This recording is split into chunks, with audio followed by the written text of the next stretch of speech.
Welcome to the Compassionate Leaders Circle podcast. For thousands of years, the sages have known that compassion is a powerful force for good. In the last 2 decades, compassion scholars caught up with these sages, proving that there is an ROI to building loving communities and businesses.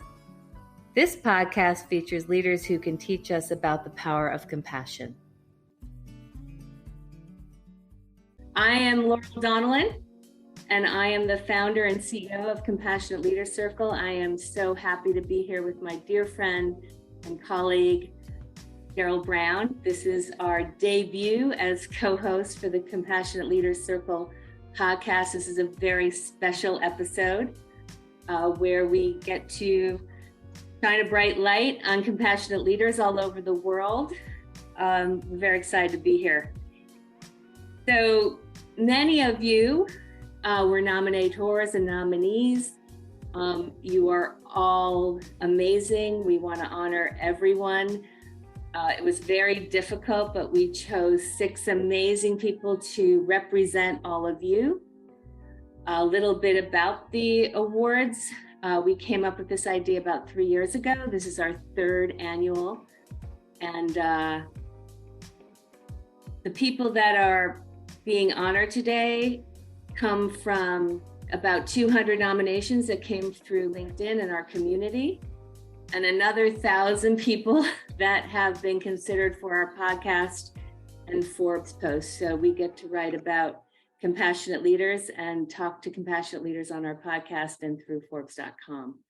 So this is an amazing group from 4 countries, and we're excited to introduce them to you very shortly. Our program is very simple. We're going to introduce, Daryl and I will be introducing them and asking them up on stage. Then we'll be doing a little Q&A, and we are gonna wrap it up in 30 minutes. That's the goal.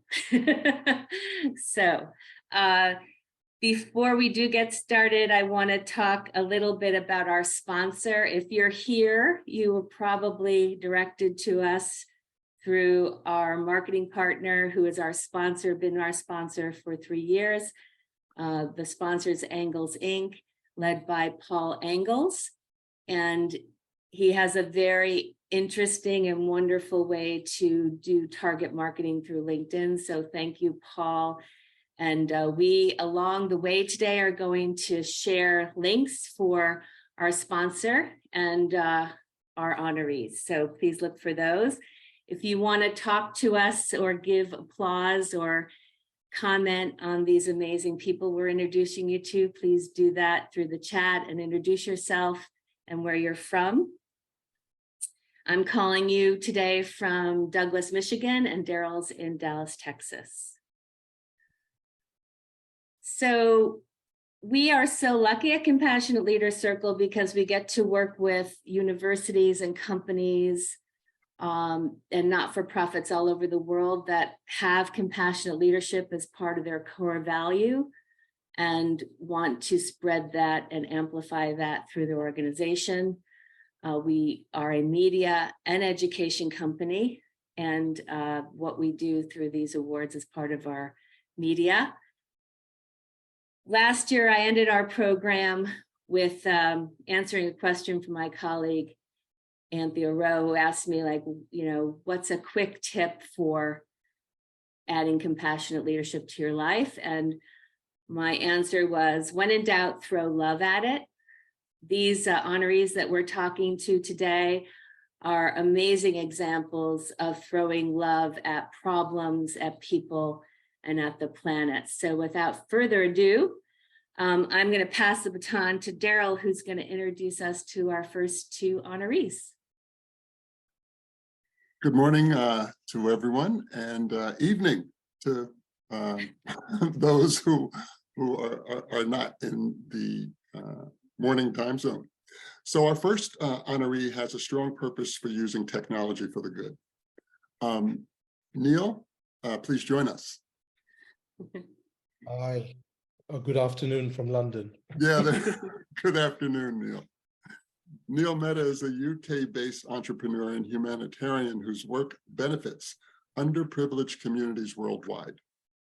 He is the founder and CEO of Givey, a digital fundraising and collaboration platform for small charities to thrive and become self-sustainable in the UK. So far, it has raised £3.5 million to support over 5,000 small volunteer-driven charities. Neil is also chair of an NGO called Water Harvest, providing solutions for water harvesting in Africa and in India. In addition, as a trustee at Frederick's Foundation, he offers creative financing to social enterprises. Visit the Givey platform to learn more.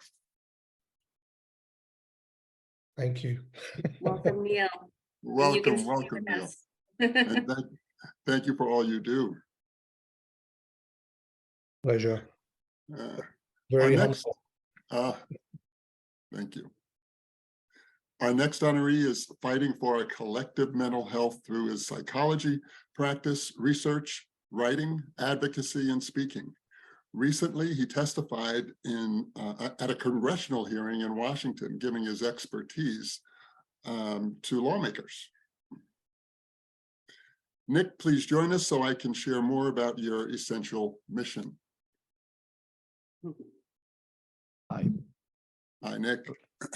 Dr. Nick Kardaras is a best-selling author and a pioneer in the field of tech addiction and its impacts of the digital age and on our mental health. He is the CEO and Chief Clinical Officer of Omega Recovery in Austin, Texas, and Maui Recovery in Hawaii. Dr. Kardaras is the author of the best-selling GlowPids, a seminal book on screen effects translated into 12 languages, and he recently released Digital Madness, How Social Media is Driving Our Mental Health Crisis. His book provides harsh criticism of tech platforms that knowingly hurt mental health and solutions for how we can overcome this crisis. We believe Nick's book should be required reading for all parents, guardians, and educators. You can learn more about his work at his site, which we'll put up. Daryl, I'm going to keep going, and you froze for a bit, but I'm glad you're back. I met the following two honorees who are collaborators when I had the honor of interviewing them for Forbes and our podcast, where they taught me about something new in my world, disability tech. Their contributions individually and collectively are astounding. Gina and Bernard, please join us as I introduce you both. Gina Klein lives in Washington, D.C., is the founder and managing partner of Enable Ventures. She is an investor, entrepreneur, civil rights lawyer, and thought leader dedicated to building the future of work by advancing the rights of people with disabilities as innovators, workers, business owners, and consumers. Enable Ventures is the first impact venture fund dedicated to closing the disability wealth gap while achieving market rate returns. And you can learn more about her at the Enable Ventures site, which we'll put in the chat. And to our person who traveled the furthest today, Bernard Shira leads Innovate Now, Africa's first accelerator for disability technology startups based in Nairobi, Kenya. Innovate Now coaches assisted technology entrepreneurs on how to build the foundation of entrepreneurial success while driving social change. Innovate Now has impacted over 100 founders across 45 disability-focused technology ventures from more than 10 countries. You can contact Bernard and learn more about how to support his amazing work through his LinkedIn profile, which we'll put in the chat. I'm going to pass it back to Daryl and hope he doesn't freeze. I hope I don't freeze too, Laurel. I'm so sorry for that. No, it's fine, honey. Okay. Our next honoree works for a compassionate company addressing people and the planet as they welcome a more diverse workforce to their home country. Kevin, please join us. Kevin Perkins is the Chief Information Security Officer for McCain Foods and hires the best and most diverse talent worldwide, bringing some team members to live and work in Canada. He soon discovered that many of these employees and their families struggle to feel home in their new country. So Kevin listened carefully and partnered with community resources including restaurants, grocery stores, housing, faith-based organizations, and transportation companies, to build a comprehensive and long-term plan to ensure his team and their families have what they need to flourish. You can learn more about Kevin, about McCain Foods at their website. Our last accomplished honoree has taught at Morehouse College, where my son is a freshman and is home in the next room. Patricia, please join us. Dr. Patricia Kelly Marsh is a physician, inventor, CEO, and co-founder of Ask Me, Your MD, Inc., a global live physician telechat platform for patients to get answers to their medical needs in real time, working with CVS Health. In addition, she serves her Atlanta community as a family medicine physician and as health committee chair of the National Coalition of 100 Black Women, Inc. Metropolitan Atlanta chapter, advocating for Black women and girls in health, education, public policy, and economic empowerment. You can learn more about her health platform here. Thank you, Daryl. And now that we have all these amazing, innovative minds with us, we're going to have them speak to all of you. And we're going to do a quick rapid fire panel. So the first question I'm going to ask each of you is, what is one new or current project that you're really excited about, and why? And I'll just start with the order I see people. Go ahead, Neil, tell us. Probably the most exciting project is ensuring we can get water, drinking water, to the last mile communities globally, in particular in the semi-arid regions of the world, and that's through water harvest. So we've recently moved from India to Africa to do that, and over the last 30 years we've taken probably about 1.5 million people in about 1,500 villages in the north of India out of water poverty. And that's probably the most exciting thing that I'm looking forward to doing, and empowering through that, obviously education, because girls are the ones who fetch the water and so forth. So they become empowered in going to be educated. That would Beautiful. be the Beautiful work, so essential. I just moved to the Midwest, where we apparently have 20% of the fresh water on the planet. And when I look at the lake that's 1.5 miles away from me, I will think about your work and support it in any way I can. Yeah, thank you very much. Yeah. Nick, tell us what you're working on. Yeah, and by the way, thank you for having me here and for selecting me. Yeah, I'm continuing to work. I'm really excited about legislative initiatives to really help protect our youngest and most vulnerable from predatory platforms. I've been really pleasantly surprised with the receptiveness of our legislators, who are finally waking up to the fact, thanks to the Facebook whistleblower, Frances Haugen, and some other folks that have pulled back the curtain on just how toxic and harmful some of these platforms are with people's mental health, especially adolescent mental health and suicide rates and the harms. So creating legislation that puts guardrails into place to protect the youngest and most vulnerable is something that I'm very passionate and proud of, and optimistic about that it's finally happening.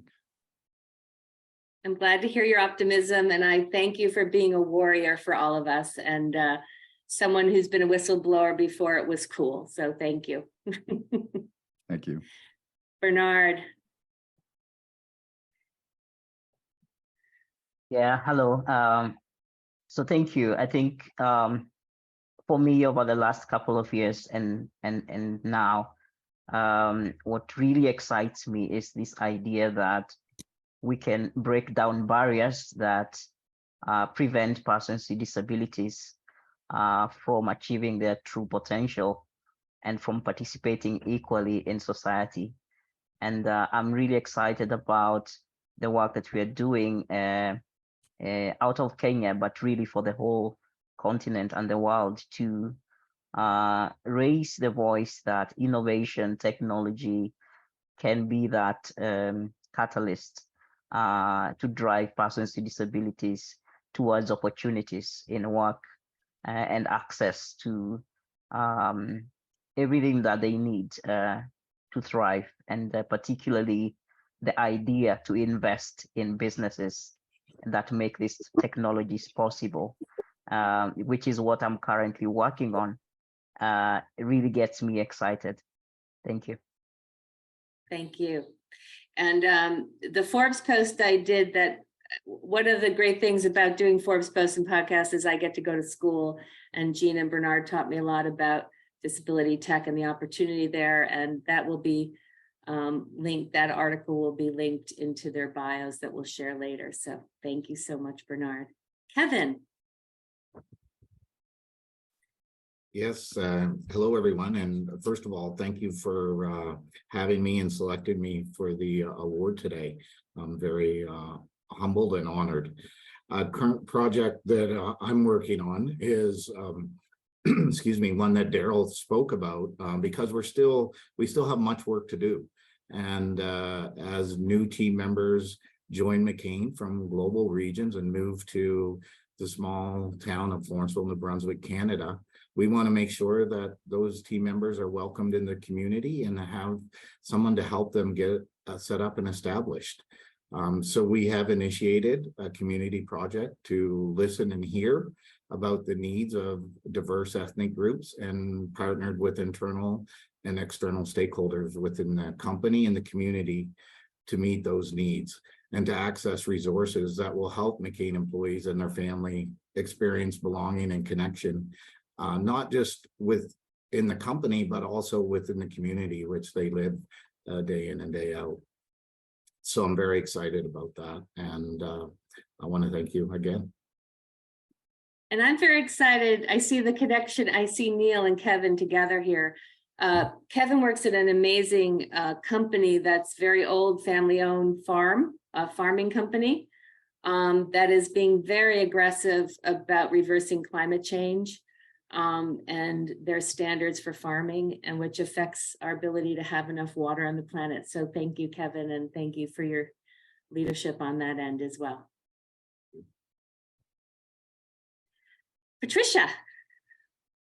Hi, thank you so much. I'm most excited about our partnership of Ask Me Your MD with CVS Health.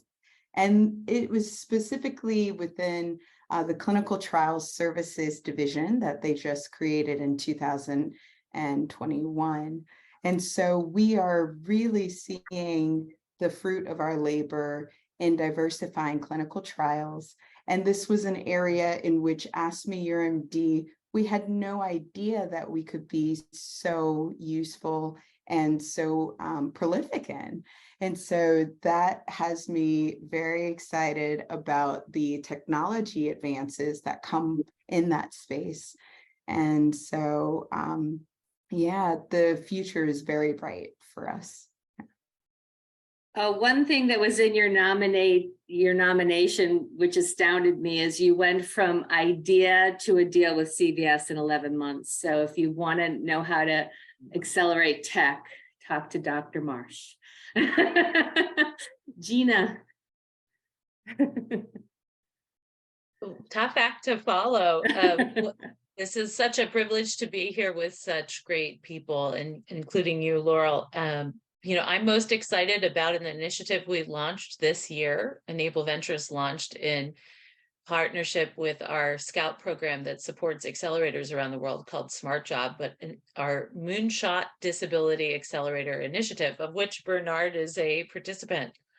We've really identified leaders in countries throughout the world who are leveraging their lived experiences of disability as innovation, which is in and of itself a disruption to the way that the world has thought and often spoken about disability. Until now, in countries across the world, disability has been erroneously characterized as an issue of cost, of legal compliance, or at base of caretaking, a paternalistic system of healthcare and medical supports.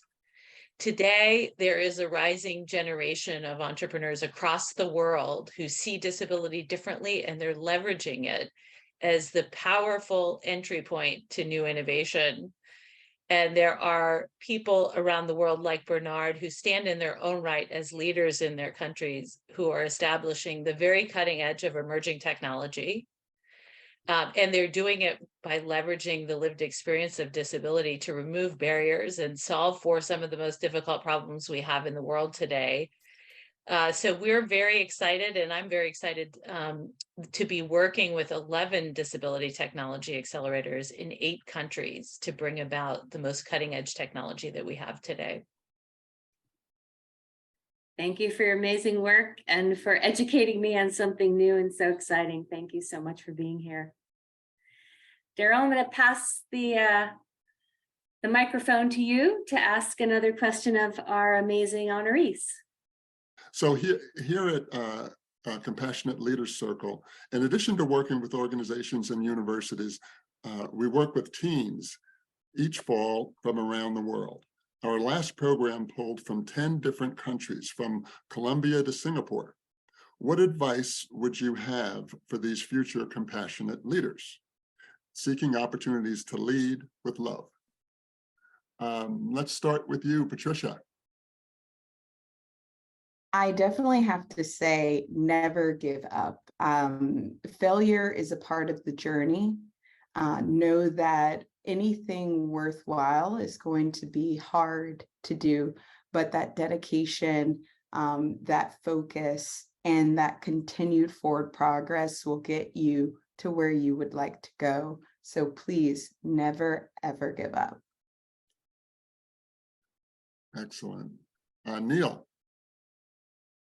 A difficult one, but I'm involved with an organization called the English Speaking Union in UK, which is a 100-year-old dynasty that is encouraging English speaking around the world. And one of the kind of principles that they talk about is getting a lot of young people globally in debates and so forth. So kind of 2 or 3 things that have come out of those learnings is things like experiences are a reflection of oneself.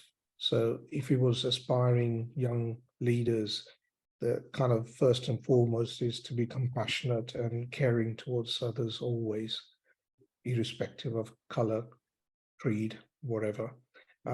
Build relationships of trust and respect, and always create a positive environment. And English Speaking Union in UK actually do that through a very, very strong, diverse global students by debating. So I hope that that's really something of use. Sure. Love and respect, key words. Nick, in what you do, the youth, what you do is aimed at the youth. So what advice would you give them? Well, Patricia stole a little bit of my thunder about never give up, because I think that's a critical ingredient. So for a lot of the work when I do with young people, part of the messaging is we're living in a really challenging world right now, geopolitically, economically, from every metric. This is a challenging global world. And so I try to encourage people who are struggling, and I've worked, because I create treatment programs as well, to become compassionate philosopher warriors. And that's an archetype that I think is really, really powerful in today's climate, because the wisdom of a philosopher in terms of discernment and ethics and correct intention in our missions, whatever they may be, whatever you choose your mission to be, and the warrior in terms of having the ability to fight and the ability to have that grit that is required sometimes to overcome the obstacles that are in today's society. So a compassionate philosopher warrior brings those ingredients to the fight and to the struggle, and baked in that is never give up, right? That's to continue and persevere no matter what. Fantastic. Bernard, please share with us.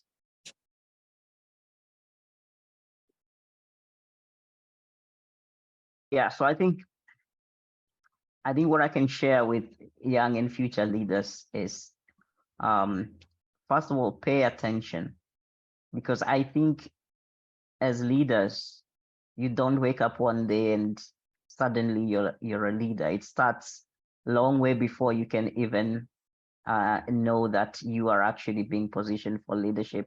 So there are experiences maybe in your childhood or in your journey of life that you've had to go through that maybe did not make sense at that point. But in the future, that is what is going to help you become the leader that you are, created to be. And sometimes these experiences are pleasant, sometimes they're not pleasant at all. And I think for me, this has been, my experience. I think there are skills and experiences that I learned when I was very young, but now it makes a lot of sense, So don't give up, but know that as a leader, you are born with a gift, but it takes life to shape that gift and that skill to be useful in the leadership that you're being prepared for. Thank you. Yes, we all have gifts. It's Gina. I think I would say that the generation that is emerging today has a set of issues on their plate, unrivaled in history. There are conversations about how innovation and technology in particular will impact people. But I think the challenge is really, as we see it, how people will impact technology. That there is a real opportunity here for people who are innovators to inject compassion and humanity into technology in a way that serves the interests of society, as opposed to merely being reactive to technology. There's an opportunity to build innovation in a way that democratizes access to the economy, to the capital markets, and to employment. The opposite is also true. Without welcoming these leaders into the knowledge-based and technology-based economy, there is the opportunity to see widening inequality. And so the challenge now is for people who've been left out to step forward, because as we see it, their ideas are not only defensible, but will lead the future in bringing about progress. Thank you. Kevin?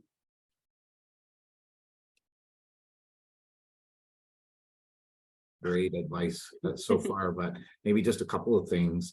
I would say be curious and learn and listen on a number of different topics, and take action on areas that you're passionate about. And remember, not everything has to be a big initiative to make a difference. A lot of times it's small actions that you can take that will make a difference in people's lives.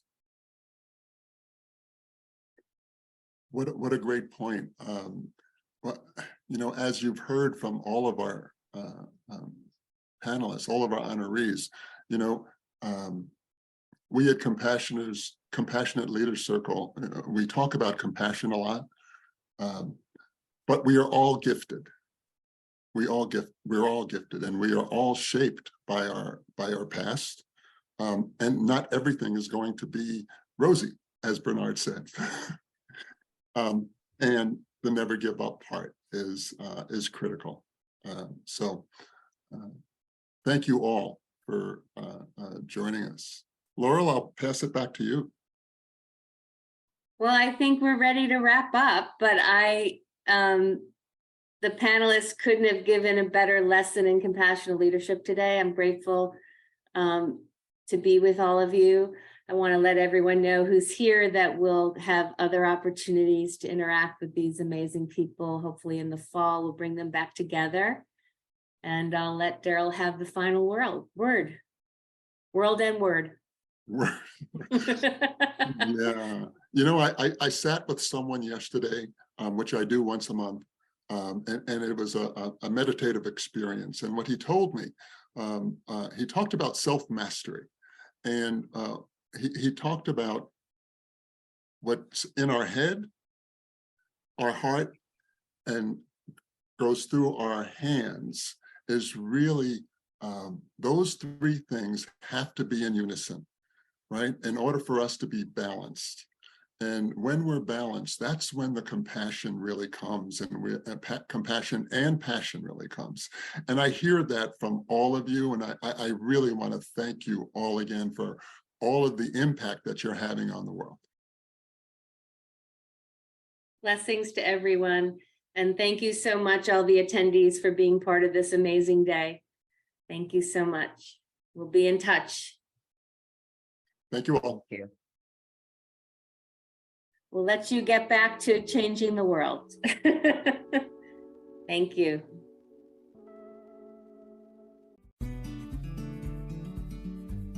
Thanks for listening to the Compassionate Leaders podcast. You can learn more about us at compassionateleaderscircle.com.